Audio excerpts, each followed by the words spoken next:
두 원의 위치 관계 들어갑니다. 근데 이거는 이제 교육과정 단계는 잘 안 나오는 내용이야. 없는 내용인데 문제를 풀다 보면 얘가 나오기 때문에 얘를 한번 우리가 적어보고 이제 이거를 다 외우는 것보다도 원은 특히나 다른 직선하고 원은 다른 도형들하고 다르게 직접 그림이라는 걸 그려서 우리가 눈에 볼 수 있게 할 수 있는 도형들이기 때문에 그려보면은 어떤 방법으로 문제를 풀어야 될지 찾을 수가 있어.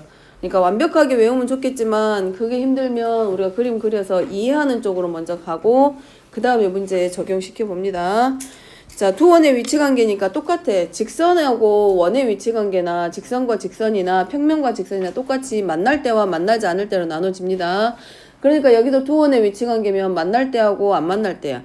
그럼 만난다라고 하면 몇 개의 점에서 만날 건지, 안 만나면 또 어떻게 어떤 조건 안에서 안 만나는지. 원이 두 개 있기 때문에 분명히 크기가 다른 원이 주어질 거 아니야. 그러면 크기가 크든 작든 서로 크기가 다르던지 간에 만나게 되면 기껏 해봐야 서로 다른 두 점에서 크기가 다르면 두 점에서 만날 거고, 그럼 두 점에서 만날 때 조건이 뭔지, 안 만나면 밖에서 안 만나는 건지 아니면 작은 원이 큰 원 안으로 들어가서 안 만나는 건지, 그런 것들을 따지고 만나게 되면 한 점에서 만나냐 아니면 두 개에서 만나냐.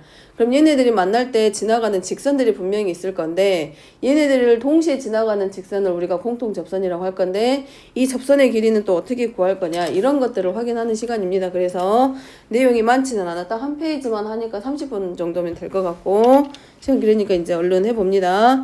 그래서 두 원의 위치 관계이기 때문에 원들이 이제 그려지기는 하는데, 자, 두 개의 원을 비교해서 그릴 거고, 첫 번째는 두 원이 자, 안 만날 때부터 시작을 합니다. 그래서 안으로 점점점 원을 넣어주면서 만나는 형태로 돌아갈 거야. 그래서 자, 서로 다른 두 개의 원이 자, 안 만날 때인데 이 원의 외부에서 만나지 않을 때 조건입니다.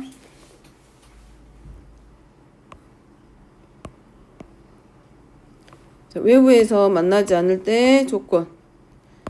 그러면 기껏해봐야 원이니까 중심과 반지름이 있을 거 아니야? 그럼 얘네들이 안 만난다라고 하면 중심하고 중심 사이의 관계는 뭘로 확인하냐면 중심과 중심 사이의 거리와 반지름 사이의 관계를 확인할 거야. 그러면 안 만나. 원의 외부에서 만나지 않기 때문에 이 원과 두 원의 중심에서 중심까지의 거리하고 반지름의 합하고의 관계에서 봤을 때 두 원의 반지름의 합이 두 원의 중심 간의 거리보다 더 작겠죠. 벌어져 있는 상태이기 때문에 중심끼리 연결한 그 선분의 그 두 중심 간의 거리가 반지름의 합보다 더 클 거라는 거. 자, 그거부터 정리해보면 중심 잡고 반지름을 R1과 R2로 잡고, 자, 두 원의 중심 간이니까 두 원의 중심을 연결해서, 자, 얘가 두 원의 중심 간의 거리. 자, 얘는 중심하고 중심 사이의 거리입니다. 잡고, 그 다음에 한 원의 반지름을 우리가 R1으로 잡아주고 나머지 한 원의 반지름을 R2라고 하자. 그럼 자, 첫 번째 두 원이 서로 외부에 있다. 외부에 있다라는 말은 두 원이 외부에서 만나지 않는다. 그럼 그때의 조건은 중심 간의 거리가 두 원의 반지름의 합보다 더 크다. 자, 그 다음에 일단 먼저 그림을 그릴까? 그러면 총 하나, 둘, 셋, 5개만 더 그릴게. 원을 먼저 그려놓고 시작하자. 옆에다가 적당하게 간격 벌려서, 자, 점점 원이 하나씩 만나는 점으로 돌아갈 거야. 그러면 원의 외부에 있던 애가 이렇게 좀 당겨져서 한 점에서 만날 때와, 자, 안으로 점점 들어가. 그래서 작은 원이 안으로 들어가기 시작하면서 서로 다른 두 점에서 만날 때 하나. 그 다음에 자, 한 원이 이 원의 내부로 들어가면서 한 점에서 만날 때 그림 하나. 자, 요런 그림 하나. 자, 그리고 이제 안 만나. 안으로 들어가서 안 만나. 이번에는 이 원의 내부에서 만나지 않을 때 조건입니다.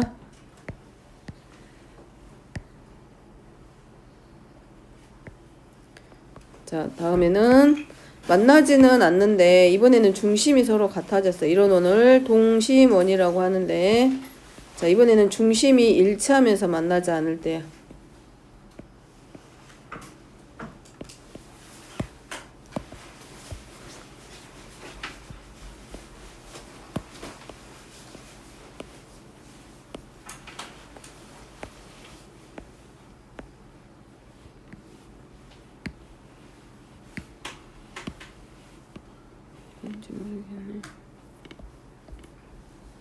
좀 그렇게 봐야 되겠다. 뭐돼?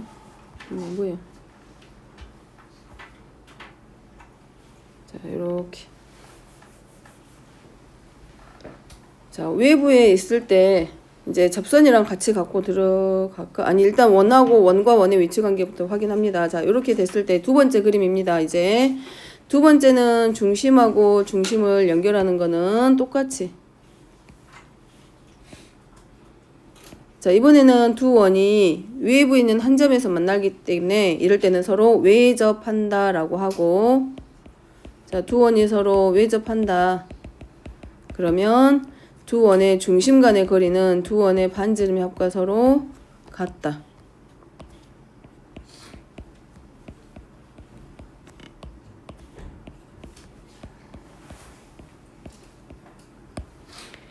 그 다음에 세 번째입니다.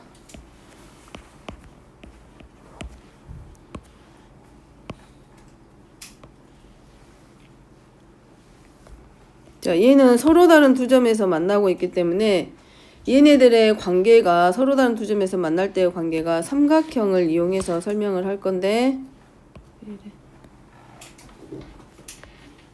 마찬가지 중심에서 중심까지의 거리 d는 똑같을 것이고, 자, 하나를 R1으로 놓고 나머지 하나를 R2로 잡아주고, 자, 두 원이 서로 다른 두 점에서 만날 때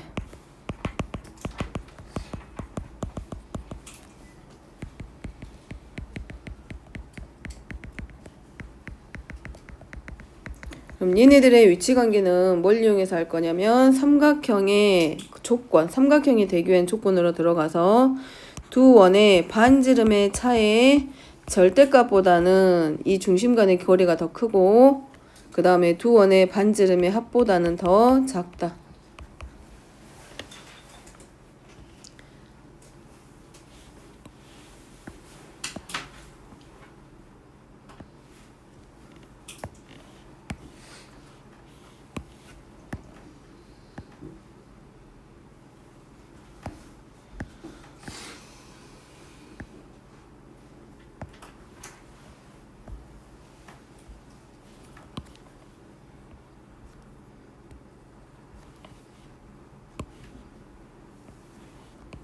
자, 두 원의 네 번째입니다. 두 원의 중심 간의 거리는 얘야.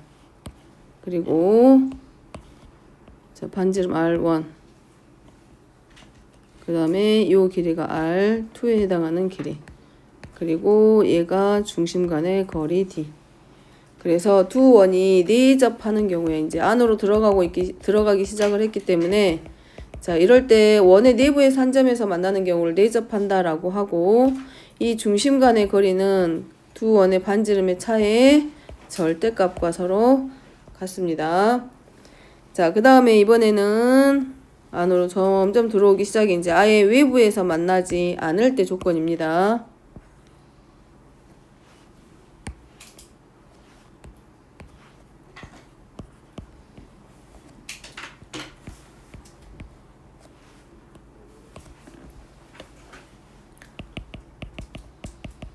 한 원이 다른 원의 내부에 있을 때.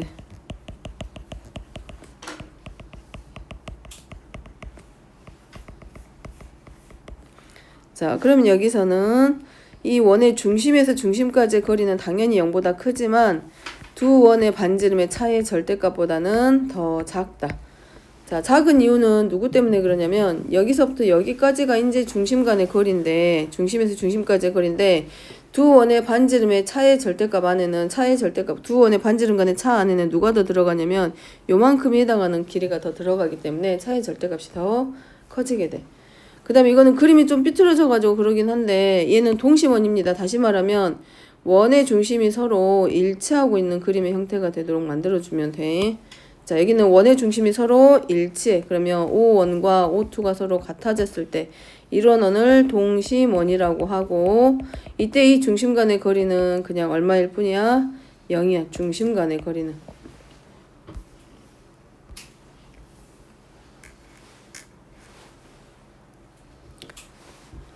자, 그 다음에 이제 두 원의 위치 관계 안에 이제 누가 나오게 되냐면 접선이라고 하는 게 나오는데 공통 접선이 나오기 시작을 합니다.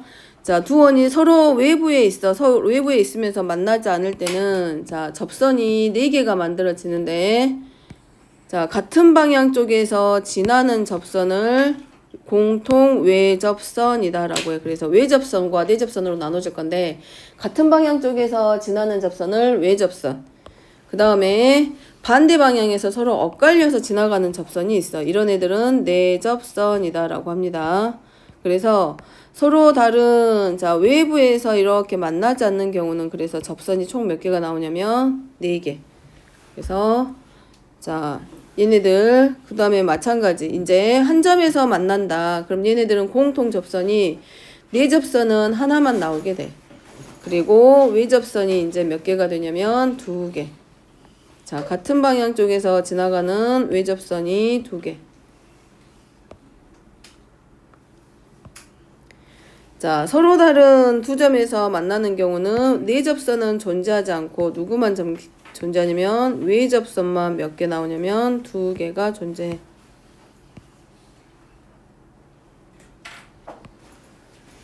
자, 그 다음에 내접하는 경우는 누구만 마찬가지 여기는 외접선이 1개. 같은 방향 쪽에서 지나가고 있습니다. 그래서 외접선 1개. 그 다음에 이제 서로 다른 원 안에 내부에 한 원이 다른 원 안으로 들어가 버리면 이제 접선이 존재하지 않아. 그 다음부터는 이런 애들 같은 방향 쪽에서 지나가는 애들을 공통 외접선. 그리고 서로 다른 방향에서 지나가는 애들을 접선을 공통 내접선이다라고 한다.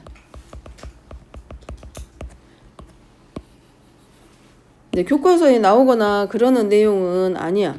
근데 문제 풀다 보면 접선의 길이를 구하시오 라는 말이 나오기 때문에 얘를 확인한 거고,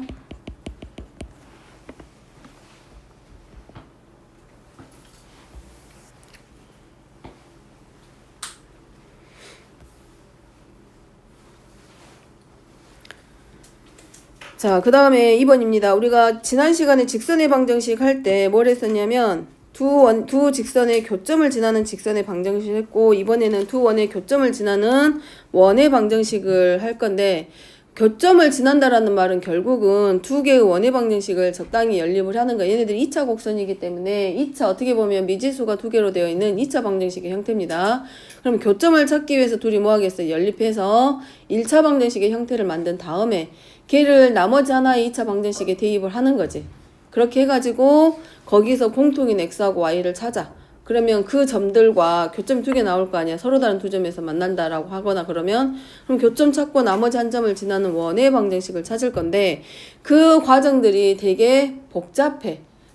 할 수는 있는데 분수가 나오거나 루트가 나오고 이러면 무리수가 나오면 교점을 찾는 과정이 복잡하기 때문에 우리가 직선의 방정식에서 교점을 지나는 직선의 방정식을 했던 것처럼 얘네들을 변형시키게 되면 연립하게 되면 실수배 해줄 거 아니야. 그래서 그 실수배하는 과정까지는 똑같습니다. 똑같이 하고 지나는 점 대입하면 그 실수배 한 만큼 연립할 때 사용했던 상수를 찾아서 원의 방정식을 찾는 거야. 자, 걔를 이제 적을 건데 2가지로 나눠집니다. 교점을 지나는 원의 방정식과 두 원의 교점을 지나는 직선의 방정식으로 2가지로 나눠져. 그래서 첫 번째, 자, 교점을 지나는 원의 방정식인데 얘네 둘이 서로 연립해서 풀어나가는 거기 때문에 ax 더하기 by 더하기 c 하고 여기다가 상수 k배를 하나 만들어주면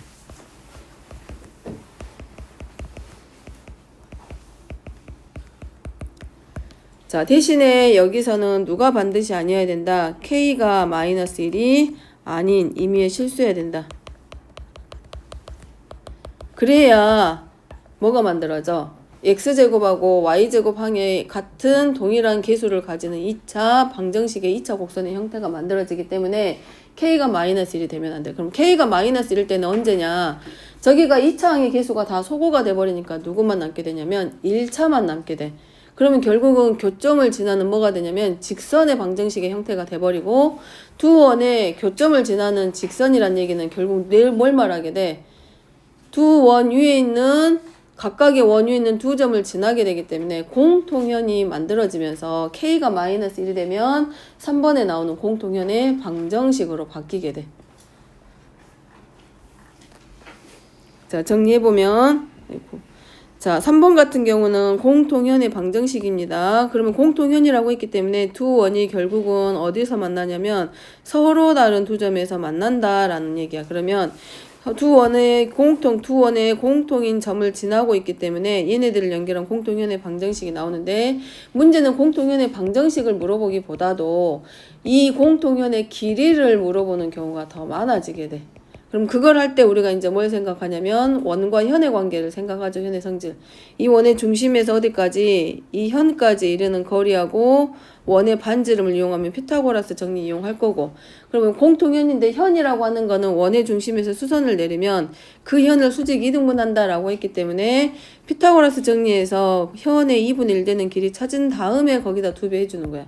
그래서 세 가지를 이용해서 현의 길이를 찾기 때문에 공통현의 방정식이 반드시 필요하고, 따라서 공통현의 방정식은 직선의 형태를 하고 있기 때문에 2번에서 했던 두 원의 교점을 지나는 방정식에서 상수 k의 값이 얼마가 되도록 무조건 마이너스 1. 그냥 둘이 뭐 해주는 거 같다? 빼주는 거하고 똑같아.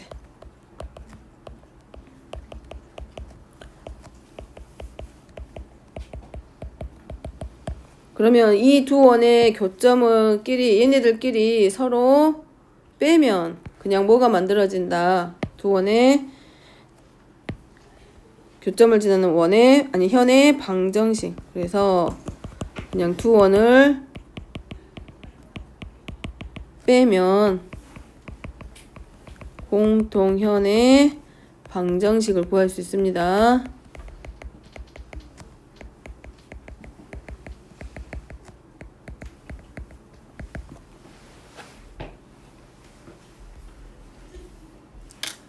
자, 그 다음에 4번입니다. 1,0과 4,0에서의 거리의 비가 2대1. 움직이는 점 P의 자취를 구하시오. 그러면 점 P의 자취의 방정식이니까 점 P를 뭘로 놓기로 했다? X, Y라 하자. 자, 시작은 이렇게. 그리고 조건이 어디냐면 이 자리네. 조건은 얘야. 거리의 B가 2대1. 즉 선분 PA 대 선분 PB의 거리의 B가 2대1. 그러면 선분 PA는 나머지는 비례식으로 풀어나갈 거고 두 점 사이의 거리 공식 이용하기. 자, 그 다음에 얘네들을 뭐 해주면 양변 제곱해주면 선분 PA의 제곱은 4 곱하기 선분 PB의 제곱과 서로 같다.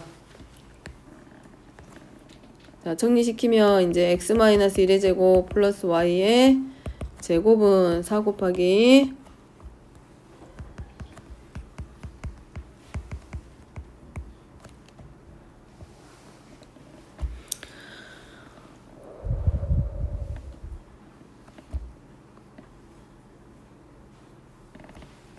그래서 좌변 이렇게 하나 나오고, 그 다음에 우변 쪽에 3x제곱, x제곱하고 y제곱 미리 처리한 거 3x제곱 플러스 3y의 제곱 마이너스 32x 플러스 64.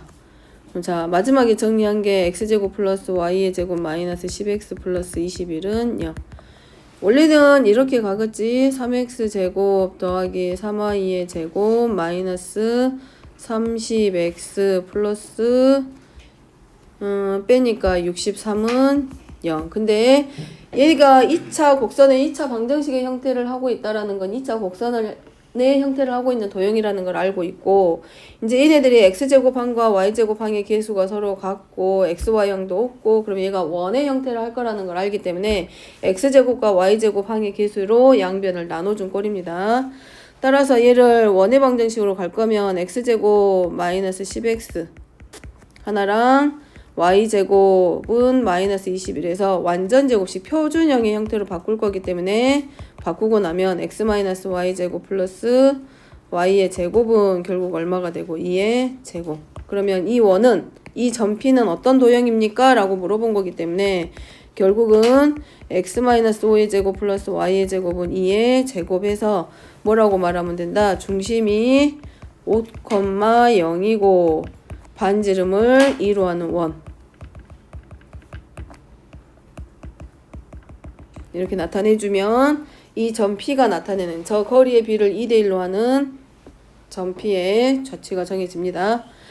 자, 지금 5번은 아폴로니우스의 원이라고 되어 있는데 얘가 지금 말한 몇 번? 4번의 형태로 나오는 이 점피가 나타내는 원들, 이런 형태로 나타내는 원들을 전부 다 아폴로니우스 원이다라고 합니다. 그래서 정리하면 이제 이런 게 있구나 정도 이해하고 가면 돼. 이거는 뭐 외우고 그럴 건 아니고. 자, 두 정점 A, B에 대해서 두 정점이니까 고정된 두 점을 좌표 평면에 찍어. 그래서 두 정점 A, B에 대해서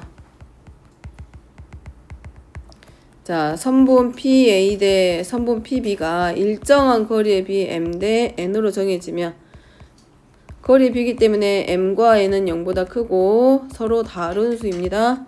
자, 얘를 만족하는 자, 점 P의 자취는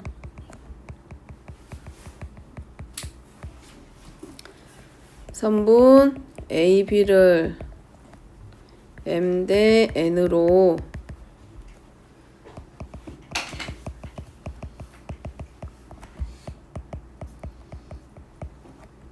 자, 외분하는 내분하는 점과 외분하는 점. 우리가 외분점은 안 배웠기 때문에 이런 게 있구나 하는 정도로 이해하고 자, 내분점과 내분하는 점과 외분점을 지름의 양 끝으로 하는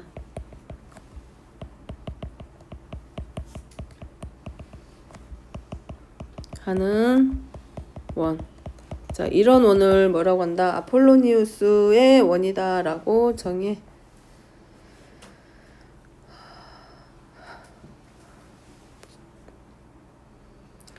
자, 기억날란가 모르겠네. 내분점하고 외분점의 좌표를 해. 자, 내분점의 좌표는 이렇게 되죠. x1, y1과 x2, y2라고 하는 두 점이 주어졌을 때 m 대 n으로 내분한다. 자, 한 점만 가지고 할게. x1이라는 점과 x2라는 점이 있을 때 얘를 m 대 n으로 내분하는 점. 자, 내분점은 이렇게 들어갔죠. m 플러스 n분의 m x2 플러스 n x1. 그 다음에 외분점. 자, 외분점은 m-n분의 mx2 마이너스 nx1. 자, 이거 생각하고 이제 5번을 그 아폴로니우스 원 이용해서 하라고 했으니까 정리만 하면 A 좌표는 1,0이었고 점 B의 좌표가 4,0. 자, 얘를 선분 A, B를 몇 대 몇으로 자, 2 대 1로 뭐하는 내분하는 점과 외분하는 점을 먼저 찾아. 그럼 내분점은 우리가 뭐라고 놓을 수 있어? 3분의 곱하고 더해서 8, 1 구하니까 3. 3,0과 외분점은 빼고 들어가죠. 8에서 1 빼니까 7 돼서 7,0. 그러면 3,0과 7,0이 지름의 양 끝점이 된다는 얘기야.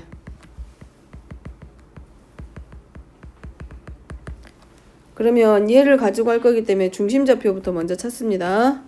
중심의 좌표는 얘네들 3,0과 7,0의 중점이기 때문에 2분의 4, 2분의 10에서 5,0이 중심이 되고 그럼 반지름은 얘네들의 지름의 양 끝점이고 중심이 결국은 x축상에 있기 때문에 3,0과 5,0이라든가 5,0하고 7,0 사이의 거리가 되니까 반지름 R은 2. 그래서 이 원은 x-5의 제곱 플러스 y의 제곱은 r의 제곱과 같다 해서 결과는 같아.